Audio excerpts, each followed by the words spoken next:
गरीब दुर्गा भक्त वैष्णवी बहुत ईमानदार और मेहनती लड़की थी। वो छोटे से गांव में अपने माँ बाप के साथ रहती थी। वैष्णवी के माँ बाप अपाहिज थे और कुछ देख नहीं सकते थे, इसलिए घर की सारी जिम्मेदारी वैष्णवी पर थी। छोटी सी उम्र से ही वैष्णवी गांव के जमींदार के पास काम किया करती थी और जो पैसे मिलते उन पैसों से अपना घर चलाया करती थी। वैष्णवी बचपन से माँ दुर्गा की भक्त थी। वो अपनी छोटी सी झोपड़ी में माँ दुर्गा की पूजा करती थी। वो माँ दुर्गा की पहले पूजा करके ही अपने काम पर निकला करती थी। एक दिन वैष्णवी की माँ कुछ सामान लेने को उठती है। तभी वैष्णवी अपनी माँ से बोलती है, माँ ये क्या कर रही हो? घर के सारे काम मैं करती हूँ, फिर परेशान होने की क्या जरूरत है? अगर कुछ हो जाता तो आप बैठो और आराम करो। अरे मेरी बेटी, सब कुछ तो तू ही करती है। ना जाने माँ दुर्गा क्यों हमसे इतनी नाराज है जो तेरे बाबा और मुझे अपाहिज कर दिया और आंखों की रोशनी भी छीन ली। तेरी इतनी कड़ी परीक्षा ले रहे हैं इस छोटी सी उम्र में। नहीं माँ नहीं, मेरी माँ दुर्गा जी को कुछ न कहो। इन बुरे समय में भी कुछ अच्छा ही होगा। मुझे अपनी माँ दुर्गा पर पूरा विश्वास है। हाँ हाँ, क्यों नहीं, अपनी दुर्गा माँ की तरह तू भी है। अपनी माँ की बात सुनकर वैष्णवी मुस्कुराते हुए घर से बाहर चल देती है। माँ को तो वैष्णवी ने समझा दिया था, पर खुद को नहीं समझा पा रही थी। पूरा दिन धूप में काम करने के बाद वैष्णवी पेड़ के नीचे बैठ जाती है और धरती को खोदती हुई सोचने लगती है, ऐसा क्या करूं जिससे मैं अपने माता पिता को अच्छा जीवन दे सकूं। अचानक से उसे कुछ महसूस हुआ तो उसने वहां की मिट्टी हटाकर देखा तो उसे माँ दुर्गा की अद्भुत मूर्ति मिलती है, जिसे लेकर वैष्णवी बहुत खुश होती है। वैष्णवी को लगता है जैसे माँ दुर्गा स्वयं उसके पास चलकर आई हो। वैष्णवी ने मूर्ति को अपने कपड़े से साफ किया और अपने घर लेकर आ गई। माँ बाबा कहाँ हैं? देखो आज चमत्कार हो गया। क्या हुआ वैष्णवी? क्या चमत्कार हो गया? भूल गई बेटी, हम तो इतने अभागे हैं कि कुछ देख भी नहीं सकते हैं। बाबा आज मुझे खेत में काम करते हुए ये मूर्ति मिली। नहीं नहीं, मूर्ति नहीं, स्वयं माँ दुर्गा मिली है मुझे बाबा। क्या बोल रही है वैष्णवी? लगता है धूप लग गई है तुझे। जा घड़े में से थोड़ा ठंडा पानी पीकर आराम कर। ये सुनकर वैष्णवी उदास हो जाती है, लेकिन अपनी माँ दुर्गा जी को देखकर वैष्णवी के चेहरे पर मुस्कान आ जाती है और उस मूर्ति को धो पोंछ कर अपनी माँ दुर्गा जी की मूर्ति के पास रख देती है और वो उन्हें दुर्गा माँ मानती है। थोड़ी ही देर में अंधेरा हो जाता है और वैष्णवी वहीं जमीन पर लेट जाती है, पर वैष्णवी को नींद नहीं आती है। तभी वैष्णवी को हल्की रोशनी लगती है। जैसे ही वैष्णवी रोशनी की तरफ देखती है वो चौंक जाती है। जो मूर्ति वैष्णवी घर लाई थी वो चमक रही थी। वो समझ जाती है कि ये मेरी माँ दुर्गा का चमत्कार है। माँ बाबा देखो ना, मैंने कहा था ना आपसे, मेरी माँ मेरे घर आई है। आपने मेरी बात नहीं मानी थी। ये कोई मिट्टी की मूर्ति नहीं, मेरी माँ है। देखो इनके तेज से हमारी झोपड़ी जगमगा उठी है। माँ बाबा काश आप ये सब देख पाते। हाँ हाँ वैष्णवी मेरी बेटी, क्या हो गया है तुझे? कैसी बात कर रही है तू? वैष्णवी मूर्ति को चमकने की बात बताती है। पहले वैष्णवी के माँ बाबा को विश्वास नहीं होता है, बाद में वो वैष्णवी पर भरोसा कर लेते हैं। धीरे धीरे मूर्ति के चमकने की बात दूर दूर तक फैल जाती है। लोग माँ दुर्गा जी का चमत्कार मानने लगते हैं और वैष्णवी के घर दर्शन करने आते हैं। वैष्णवी की छोटी सी झोपड़ी मंदिर में बदल जाती है, जहां दूर दूर से लोग चमत्कारी मूर्ति के दर्शन करने आते हैं और खूब चढ़ावा भी चढ़ाते हैं। अब वैष्णवी और उसके माँ बाबा को खाने पीने की कोई दिक्कत नहीं थी, क्योंकि जो लोग वहां आते खूब सारा प्रसाद चढ़ा कर जाते। एक दिन वैष्णवी अपनी माँ से, देखा माँ, मैंने आपसे कहा था कि मेरी दुर्गा माँ बहुत दयालु है। देखो कैसे उन्होंने हमारी मुसीबत का हल कर दिया। तू सही कह रही है बेटी, हमसे ही भूल हुई जो समझ ना सके। माँ दुर्गा हमें माफ करे। धीरे धीरे समय बीतता गया। वैष्णवी और चमत्कारी मूर्ति की खबर दूर दूर तक पहुंच गई। ये खबर वैष्णवी के लालची मालिक जमींदार तक भी पहुंच गई। ये देखने के लिए वो वैष्णवी के घर पहुंच जाता है। जैसे ही अंधेरा हुआ रोज की तरह मूर्ति चमकने लगती है। ये देखकर जमींदार की आंखें चमक उठी और उसने मूर्ति को हथियाने का मन बना लिया। वो वैष्णवी से बोलता है, ए लड़की, कहां से चुरा कर लाई है तू ऐसी चमत्कारी मूर्ति? और ये क्या, तूने माँ दुर्गा को अपनी टूटी फूटी झोपड़ी में रखा है? ये तो माँ दुर्गा का अपमान है, अपमान। बता क्या कीमत चाहिए तुझे, मैं दे देता हूं तुझे। मुझसे पैसे ले और माँ दुर्गा को मेरे हवाले कर दे। नहीं नहीं सेठ जी, ये आप क्या कह रहे हैं? मैंने कोई चोरी नहीं की और जो आप चाहते हैं वो कभी नहीं हो सकता। मैं अपनी दुर्गा माँ को खुद से अलग कभी नहीं करूंगी। आप कह रहे हैं कि मैं अपनी माँ की कीमत लगाऊं? नहीं सेठ जी नहीं, मेरी दुर्गा जी ने मुझे स्वयं दर्शन दिए हैं। मैं उन्हें खुद से अलग कभी नहीं करूंगी, चाहे कितना भी बड़ा खजाना क्यों न मिल जाए। जमींदार सब समझ जाता है कि उसकी दाल इतनी आसानी से नहीं गलने वाली, लेकिन वो तो उस मूर्ति को हथियाकर बड़ी कीमत पर बेचने का मन बना चुका था। उस वक्त जमींदार वहां से चला जाता है, लेकिन घर जाकर अपने आदमियों से वो मूर्ति चुरा लाने को कहता है। जमींदार के आदमियों ने ऐसा ही किया। दिन के समय उसके घर गए और उसके माँ बाबा के अंधेपन का फायदा उठाकर उस मूर्ति को चुरा लाते हैं। जमींदार उस मूर्ति को पाकर बहुत खुश था और अब वो उस मूर्ति के लिए अच्छा खरीदार ढूंढने लगा।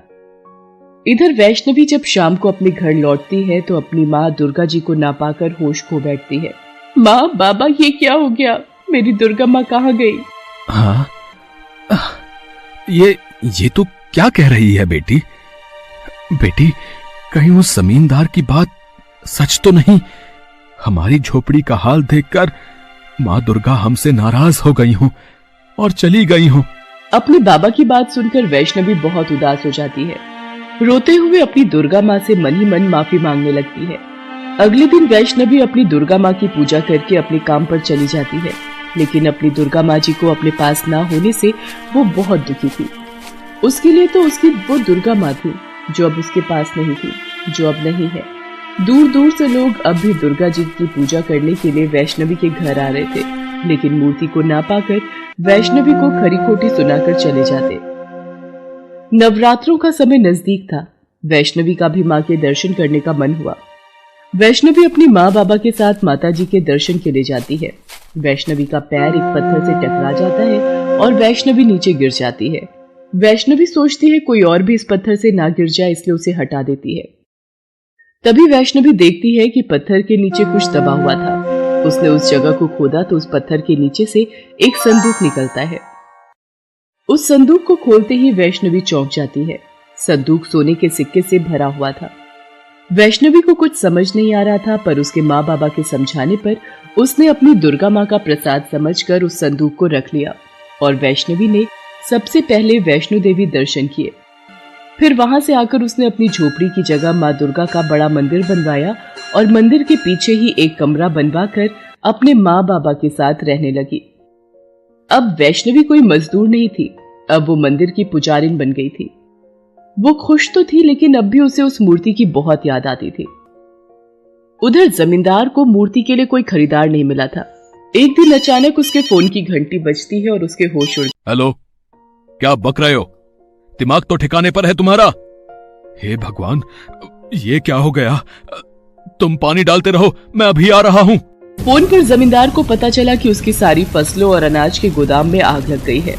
जमींदार जब तक वहां पहुंचता है तब तक सारी फसल जल चुकी थी। जमींदार जब अपनी जलती हुई फसल को देखता है तो जोर जोर से रोने लगा। हाय, मैं लुट गया, अरे बर्बाद हो गया। अरे अब क्या होगा? मैंने तो अपने सारे पैसे इसी फसल में लगा दिए थे, अब तो मैं कहीं का नहीं रहा। इस काम को बढ़ाने के लिए जो कर्जा लिया था उसे कैसे चुकाऊंगा? जमींदार पर बड़ी मुसीबत आ गई थी। फसल तो जलकर बर्बाद हो ही गई थी, पर कर्ज चुकाने के लिए उसका घर भी बिक गया। हालांकि वो मूर्ति अब भी उसके पास थी, जिसे लाख कोशिशों के बाद भी वो बेच नहीं पाया था। वो अपने परिवार को लेकर दर-दर की ठोकरें खा रहा था। एक दिन खाने की तलाश में अपने परिवार के साथ उस जगह जा पहुंचा जहां पर वैष्णवी की झोपड़ी हुआ करती थी। वहां झोपड़ी की जगह माँ दुर्गा जी के भव्य मंदिर को देखकर जमींदार कुछ समझ नहीं पाया। उसने मंदिर से पूजा कर लौट रही महिला से मंदिर के बारे में पूछा।